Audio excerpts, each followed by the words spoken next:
All right. So you bought your first gun. You bought everything you needed. You've been training in your house, dry fire, learning your gun, and you've been to the range a few times. And you decide you finally want to take a class, and you're wondering, are you ready? Yes, you're ready. And so, so don't ever think that you're not. But we'll go over a few things of what you may need before you attend your first class. A lot of these things are pretty basic. If you check their pages on their websites, usually they'll tell you the gear list, and it's pretty much all the same. Very simple for your first one level class or your introduction class. I suggest you start there. Uh, Even if you're John Wick, start with the level one class. You're gonna learn more in the level one class than you will level two class, regardless if I was at the gun shop one time, and this guy says, ask this woman, "You shot before, right?" Yeah, then don't even bother with the level one. Go straight to their level two, their advanced. I thought that was the worst advice he probably could have given her. You're gonna learn more in anybody's level one curriculum because you figure that comes before anything else they've taught. They came up with that curriculum before everything else. It's going to have all your basics, the things that you actually want to know and learn. Your sights, your grip, your trigger, how to draw, how to load, how to unload, how malfunctions. Um, that's the best way to start is at a level one, regardless of who you are. But if you've been shooting for years, then feel free to move on to the advanced class, and then you're in the advanced class and you're upset at the instructor because he didn't go over reloads. Well, that was in the level one class, and he's trying to move on to the next thing. So shame on you. So all right, let's move on to how you're gonna find your first instructor, your first class. The easiest way is either ask people you know, ask people at the at the gun shop, or at the indoor range. Indoor ranges do classes a lot, so it may be convenient for you just to attend one of their classes. They usually have a calendar; it'll be on the calendar every second and third Saturday, whatever, Wednesday night. Introduction classes. If you're a female, a lot of places offer female introduction classes led by other females, or there's a female there if that's what you want to do. But start with your gun store, start with your gun range, and then if that isn't what you want, I would also suggest Google. Google is a incredible tool for this.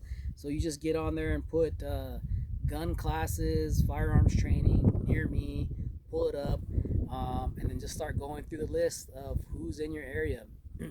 Read the reviews, read the Google reviews, get on their website, read their reviews on their website. Sometimes they're the same, sometimes they're not. Actually, read the reviews, see what people are actually saying. Make sure they're not just saying, "Hey, this was great, learned a lot, yada yada yada." Uh, they're gonna name instructors. They're gonna name the people. They're going to say what they did for them personally, how they helped them, who all went with us, what we did, yada yada yada.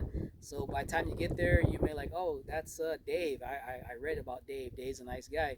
I'm gonna kind of talk to Dave. Whatever. If you're a woman, maybe it was Linda. I don't know. So read the reviews. Get on their website. Look through their website. The resume. All right. The resume isn't so much as important as what people are saying that they learn. Not everybody that teaches that are good instructors, good coaches, are former military badass or former law enforcement. You don't have to be that to be a decent instructor. Uh, People that shoot competition their whole life that have never been in law enforcement, never been in the military, are some of the best shooters in the whole wide world, and some of them can teach you, coach you, and some of them absolutely cannot. So again, it's all about the person. Read the reviews, talk to other people, see what they thought about them, go from there. Then get on their website, look for their class.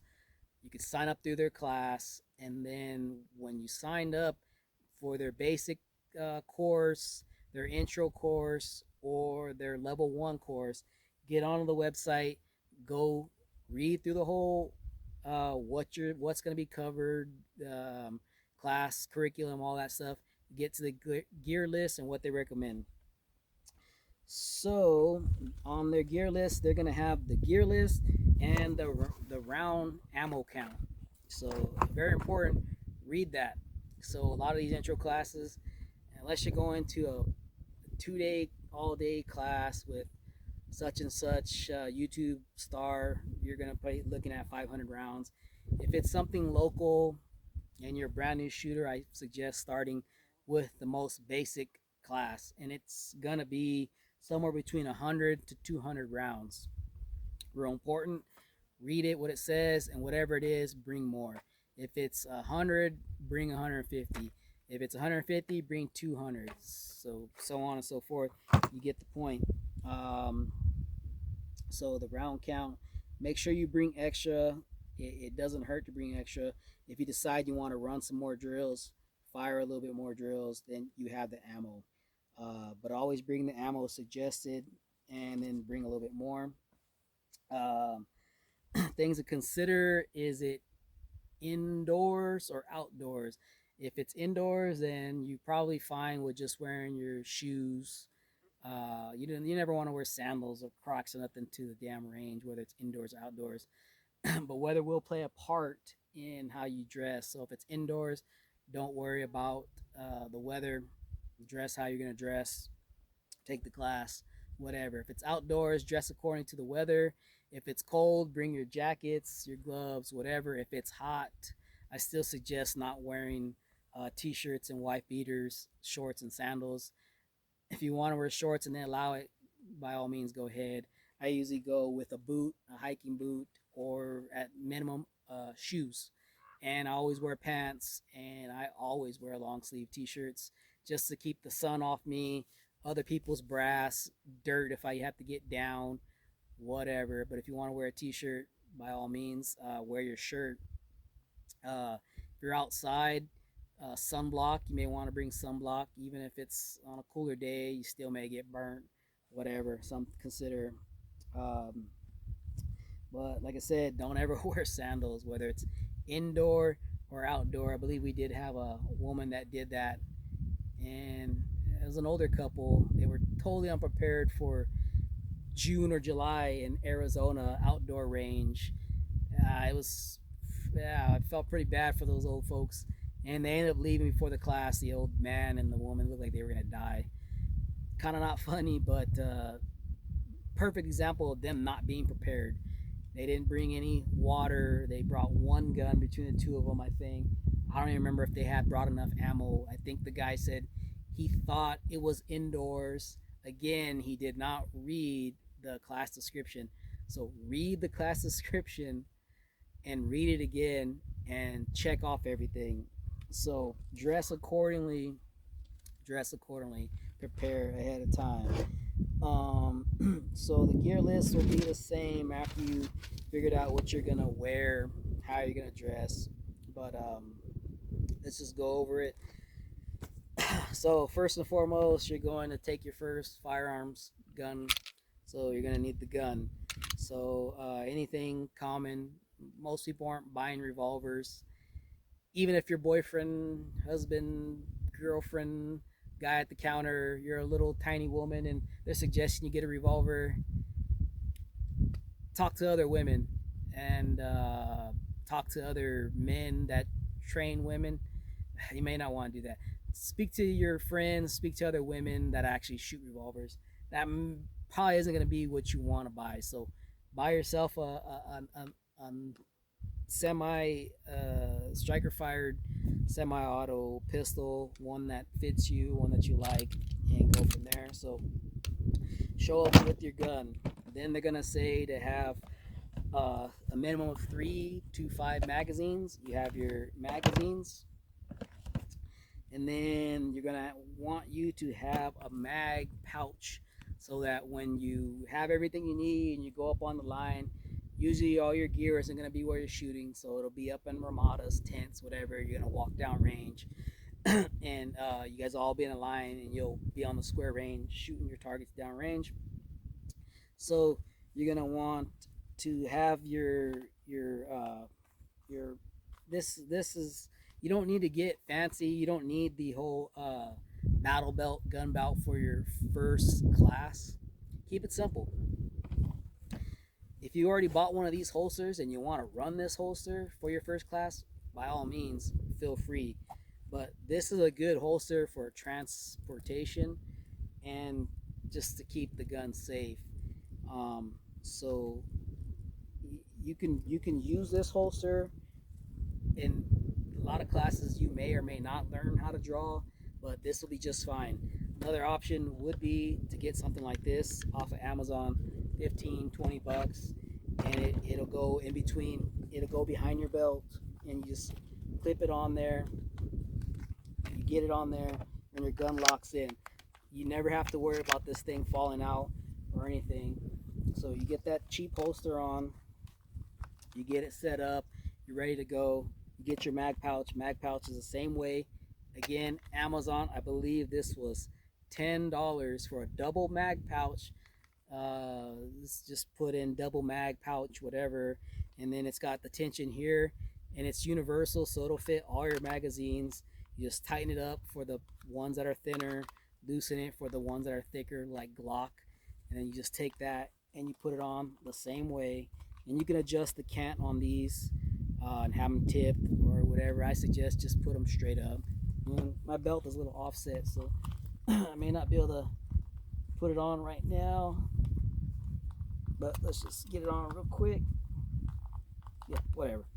I had my conceal rig on, so anyway, you got less than 50 bucks here, and you don't need to go out and buy the battle belt.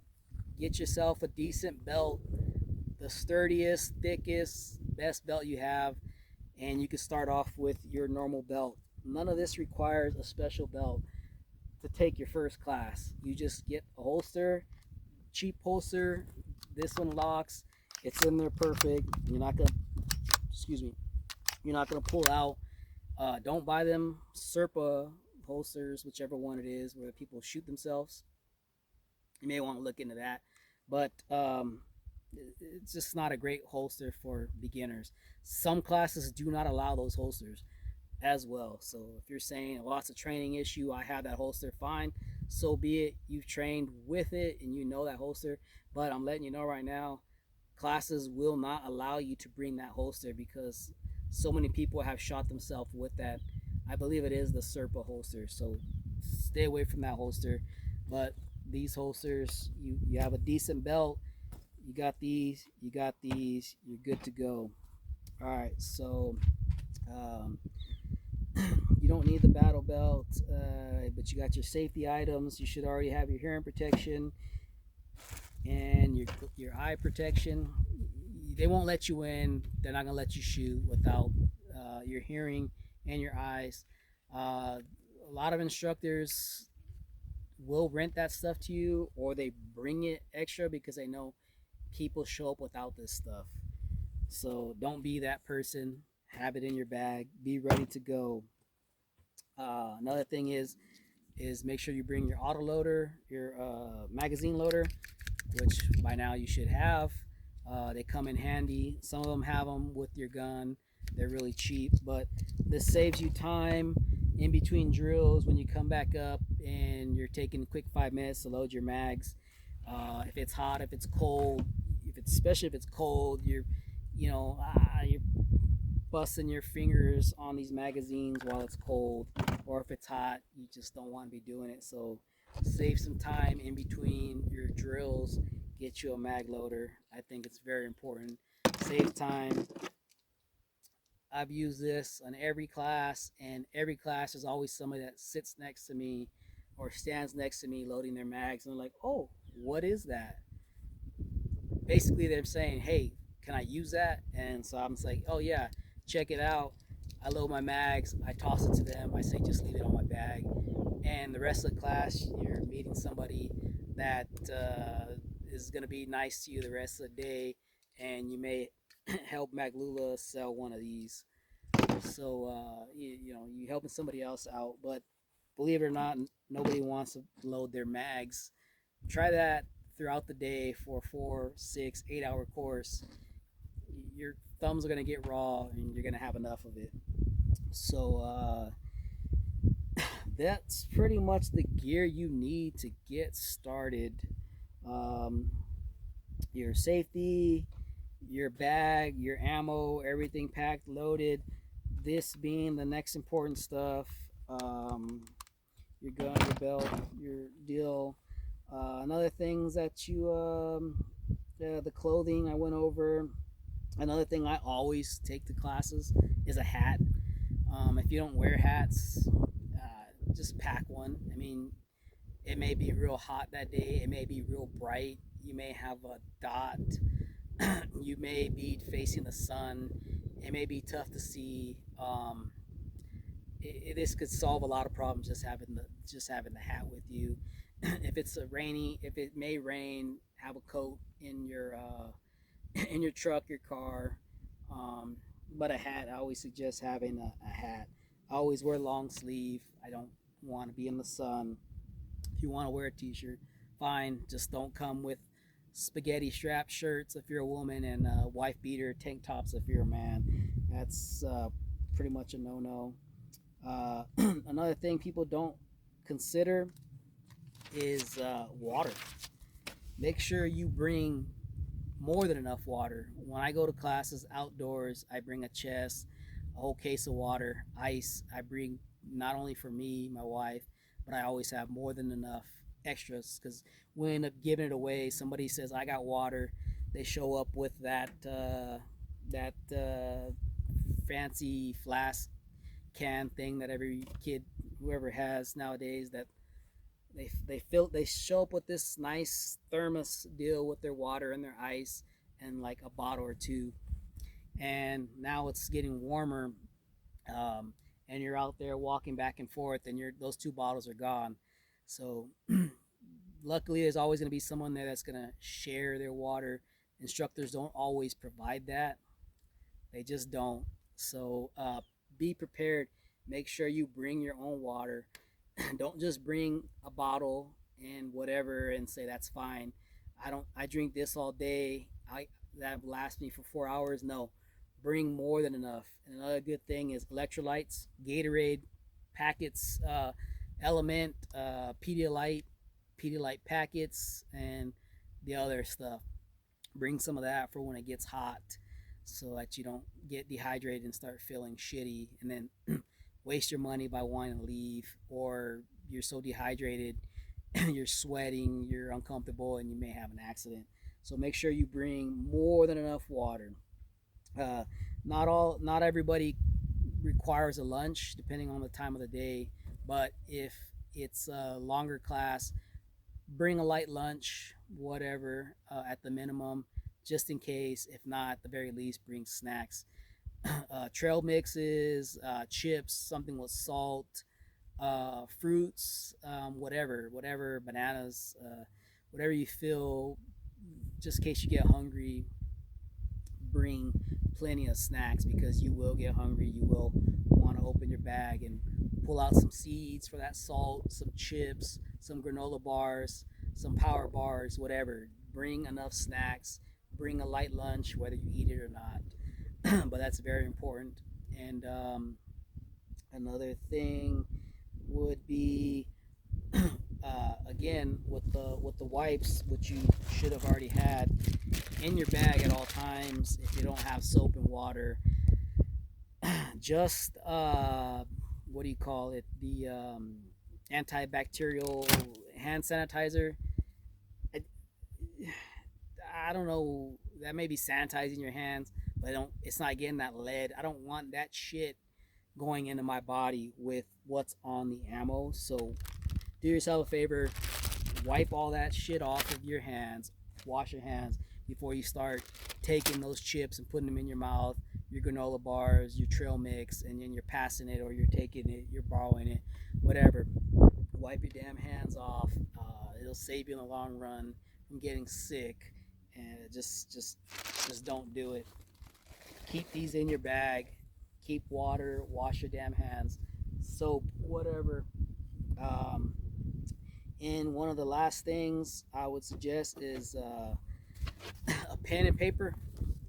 There may be things you may want to write down, how they suggest doing things, certain drills, what gear they suggest, things you did, people you met, somebody you may want to exchange numbers. I know you got your phone, whatever.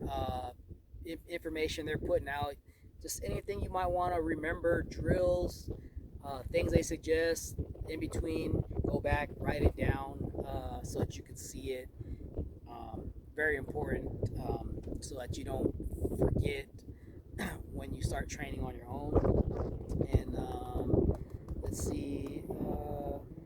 And I guess last thing before we wrap this up is just go there with an open mind. Have an open mind the whole time. If they're trying to tell you something that you don't believe, whatever, just if you think there's a different way, better way, just do what they suggest, and then when you're done, you take that for what it is, use it or don't. But don't be so negative and I'm this stupid, whatever. Go in there, be positive when you get there, ready to learn. Learn what you can. If you're not learning anything, you're learning that you wasted your time, and you may want to pay attention to who you decide to sign up with next time.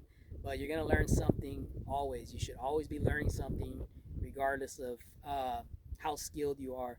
The best shooters in the world still take courses throughout the year, and they still learn things. So there's no reason why you shouldn't as well. I always do as well. I still take courses as often as I can, but open mind is probably one of the most important things.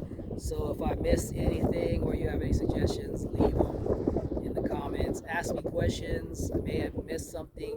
Maybe you have a concern. Maybe you have something you may just want to know that I didn't cover. But ask me some questions. Leave something that you may suggest yourself, or what you think, or if you think this is stupid. But by now I think we're in several videos, and I'm gonna keep trying to make this go on, and don't know what I have in store for the next, but I will have something in store coming up. This will be a weekly thing. So yeah, if you have any questions, let me ask them. Let me know if you enjoy these, or if they're any use or not. So be it. But stay tuned for the next one. I don't know what it'll be, but it'll be next week, hopefully.